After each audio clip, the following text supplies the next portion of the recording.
नमस्कार। YouTube के इस चैनल में आप सबका स्वागत है और आज बात करेंगे अचानक से चर्चा में आए काराकाट लोकसभा क्षेत्र। अब वीडियो शुरू करने से पहले आपसे निवेदन है कि चैनल को सब्सक्राइब कर दे ताकि आने वाले सारे वीडियो आप तक सबसे पहले पहुंच सके। तो चलिए शुरू कर लेते हैं चुनावी दंगल में। आज का जो क्षेत्र है काराकाट लोकसभा क्षेत्र। सबसे पहले ये जान लीजिए कि जो काराकाट लोकसभा क्षेत्र है वो नए परिसीमन के बाद 2009 में अस्तित्व में आया। पहला चुनाव 2009 में हुआ। अब इस काराकाट लोकसभा क्षेत्र में दो जिलों के विधानसभा क्षेत्र को मिलाकर बनाया गया है। अब दो जिला कौन कौन है? औरंगाबाद, रोहतास। तो ये दो जिलों को मिलाकर काराकाट लोकसभा क्षेत्र बनाया गया है। इसमें कुल 6 विधानसभा क्षेत्र है। इंटरेस्टिंग फैक्ट ये है कि काराकाट लोकसभा क्षेत्र के अंतर्गत आने वाले 6 विधानसभा क्षेत्र में 6 के 6 महागठबंधन के पास है। यहां सारे सीट आरजेडी के पास है और एक सीट उसके सहयोगी सीपीएमएल के पास है। तो आप ये कह सकते हैं कि लोकसभा क्षेत्र के नजरिए से देखेंगे तो ये विधानसभा क्षेत्र में जो दलीय स्थिति होगा वो आरजेडी का पलड़ा भारी है, महागठबंधन का पलड़ा भारी है। तो बात करेंगे कि ये चर्चित क्यों हो गया। देखिए, काराकाट लोकसभा क्षेत्र को बेसिकली यादव बहुल माना जा सकता है, लेकिन यहाँ होता क्या है कि यहाँ पर यादव की जनसंख्या, कोयरी कुर्मी की जनसंख्या, राजपूत की जनसंख्या, ये वैश्य मतदाता की जनसंख्या में बहुत ज्यादा का अंतर नहीं है। 2019 के चुनाव में जदयू के महाबली सिंह ने जीत दर्ज की थी और हराया था रालोसपा के उपेंद्र कुशवाहा जी को। अब कुशवाहा जी उस समय महागठबंधन के पार्टनर थे और 2 जगह से चुनाव लड़ रहे थे। हालांकि वो दोनों जगह से चुनाव हार गए। कोई बात नहीं, हार जीत लगा रहता है।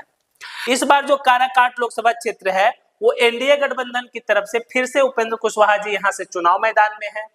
महागठबंधन से ये सीट आरजेडी ने अपने सहयोगी सीपीएमएल को दे दिया है और यहां से चुनावी मैदान में है राजा राम सिंह। आप देख रहे होंगे इनको, कुशवाहा जी है, इनको ये टिकट मिला, सीट मिला है। वहीं देखिए महागठबंधन के सहयोगी के दल पे यहाँ सीपीएमएल लड़ रहे, राजा राम सिंह चुनाव लड़ रहे। इससे पहले जिनके मन में बहुत दुख भरा हुआ है, जदयू के महाबली सिंह थे, चुनाव जीते हुए थे, वो तो अभी तक सोच नहीं पा रहे कि मेरा टिकट क्यों कट गया। भाई, आप लोग गठबंधन करते हैं, सजा हमको मिलता है।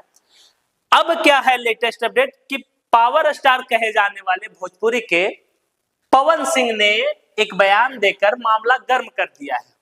मामला गर्म क्या कर दिया है?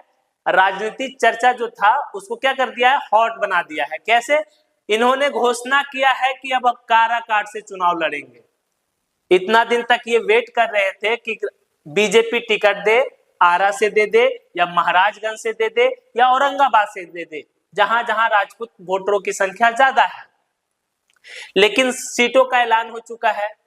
अब इनका ध्यान गया है काराकाट पे। अब देखिए मामला समझिए, काराकाट पे ना तो आरजेडी का अपना उम्मीदवार है ना बीजेपी का अपना उम्मीदवार है। दोनों जगह दोनों के सहयोगी हैं। तो पवन सिंह ये भी चाहते हैं कि हम दोनों के तरफ से अपना रास्ता खुला रखें। मतदाताओं में ये भी मैसेज जा सकता है कि भाई ये जीतेंगे, बीजेपी वाले सोचेंगे कि जीतेंगे तो बीजेपी में जाएंगे, आरजेडी वाले सोचेंगे जीतेंगे तो आरजेडी में जाएंगे। तो ये कह के ये अपना एक रास्ता वहां पैरेलल बना के रख रहे हैं। तो अब इनका अगर ये चुनाव लड़ना तय हो गया तो पार्टियां ने अपने अपने उम्मीदवारों की घोषणा कर दी है, तो ये लड़ेंगे निर्दलीय। दिक्कत इस बात की है, अब ये निर्दलीय लड़ेंगे तो क्या क्या समीकरण है इस क्षेत्र पर, चलिए उसको देखते हैं। तो सबसे पहले देखते हैं इसके अंतर्गत आने वाले विधानसभा क्षेत्र कौन कौन से हैं। नोखा से अनीता देवी आरजेडी, डेहरी से फतेह बहादुर कुशवाहा आरजेडी, काराकाट से अरुण कुशवाहा सीपीएमएल, गोह से भीम यादव आरजेडी, ओबरा से ऋषि यादव आरजेडी, नवीन नगर से विजय कुमार सिंह आरजेडी। तो यहां पर आप देखिएगा तो एनडीए का खाता नहीं खुला है और ये पलड़ा भारी है महागठबंधन के। और अगर आप विधायकों पे नजर डालिए तो यादव जाति, कुशवाहा जाति, कुशवाहा जाति, यादव जाति और कुशवाहा जाति से जब से परिसीमन हुआ तब से कुशवाहा जाति के उम्मीदवारों ने ही जीत दर्ज की है, क्योंकि यहाँ से हमेशा उनको मौका मिला है विभिन्न पार्टियों के द्वारा। काराकाट लोकसभा क्षेत्र के जातीय समीकरण के आखिर किस समीकरण के तहत यहाँ पे सीपीएमएल की जीत होगी, किस समीकरण के तहत उपेंद्र कुशवाहा जी जीत दर्ज करना चाहते हैं और किस समीकरण के तहत पवन सिंह निर्दलीय ताल ठोक रहे हैं। तो देखिए सबसे ज्यादा यहाँ पर अगर इंडिविजुअल एक जाति की बात करिएगा तो यादव जाति 2.5 से 3 लाख के बीच है। राजपूत जाति का संख्या भी 2 लाख से 10,000 के बीच है। कुशवाहा जाति 1.25 लाख 2.25 लाख से 2.5 लाख के बीच में है।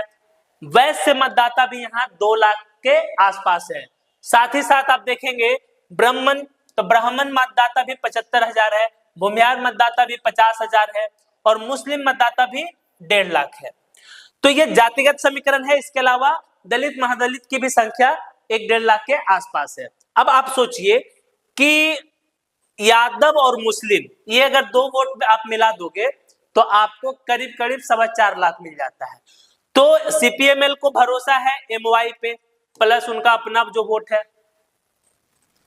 अब बात करिए कुशवाहा जी का, तो अगर कुशवाहा जी लड़ रहे तो सपोज करिए कुशवाहा जी का पूरा वोट उनको मिल जाता है। अगर ऐसा होता नहीं है, ज्यादा 70% उनको मिलेगा, 30% महागठबंधन के विपक्ष में जाएगा तो उनको मिलेगा। तो साथ साथ ये वैश्य मतदाता भी आप इनको मिला लीजिए तो इनका 4 लाख तो इनका यहाँ हो जाता था।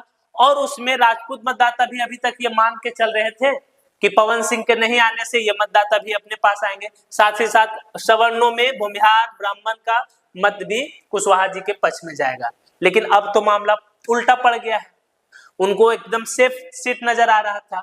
अब क्या होगा, पवन सिंह को अनुमान है कि कम से कम मेरी जो जाति का वोट है वो हमको मिल जाएगा, साथ ही साथ अन्य स्वर्ण जातियां भी हमें वोट कर देगी। इसके अलावा भोजपुरी के सुपरस्टार कहे जाने पर कुछ न कुछ वोट हर वर्ग से आ ही जाएगा, तो मेरी जीत की भी राह आसान हो जाएगी। ये ऐसा समीकरण पवन सिंह के पक्ष में जाता है। राजा राम सिंह के पक्ष में एमवाई समीकरण है। साथ ही साथ वो भी कुशवाहा जाति से आते हैं तो उनका अपना जाति पर कुछ पकड़ है। उसके साथ लेफ्ट पार्टियों की अपनी कैडर होती है तो उनका उस कैडर पे भी भरोसा है। तो ये है जीत गणित काराकाट के लोकसभा क्षेत्र की। कि इस बार का लड़ाई अगर पवन सिंह मैदान में कूद जाते हैं, अभी तक नामांकन नहीं कराया, अगर वो कूद जाते हैं तो सबसे ज्यादा प्रॉब्लम इस बार उपेंद्र कुशवाहा जी को होने वाला है, क्योंकि वो तो अपने सेफ सीट मानकर चल रहे थे काराकाट। हालांकि वो पिछले बार भी चुनाव हार चुके हैं काराकाट से, लेकिन इस बार एनडीए के गठबंधन में होने के नाते उनको लग रहा था कि इस बार सीट आराम से निकल जाएगा। तो भैया राजनीति में कुछ आराम तो होता नहीं है। मोदी लहर उस जैसा नहीं है जैसे 14 और 19 में था। इस बार मोदी लहर में भी कमी है, तो मतदाता जो है उम्मीदवार को देखकर भी वोट करेगी। तो देखना दिलचस्प होगा कि इस बार लड़ाई किसकी ओर जाएगा। बाकी आपको क्या लगता है, अपनी प्रतिक्रिया कमेंट बॉक्स में दे। साथ ही साथ एक निवेदन यह भी है कि किसी जाति का वोट थोड़ा बहुत आगे पीछे होने से बुरा ना माने भाई। अगर आप सुधार करना चाहते हैं तो कमेंट बॉक्स में लिखकर भेज दीजिएगा, क्योंकि जातिगत एकदम एग्जैक्ट वैल्यू बताना थोड़ा मुश्किल है।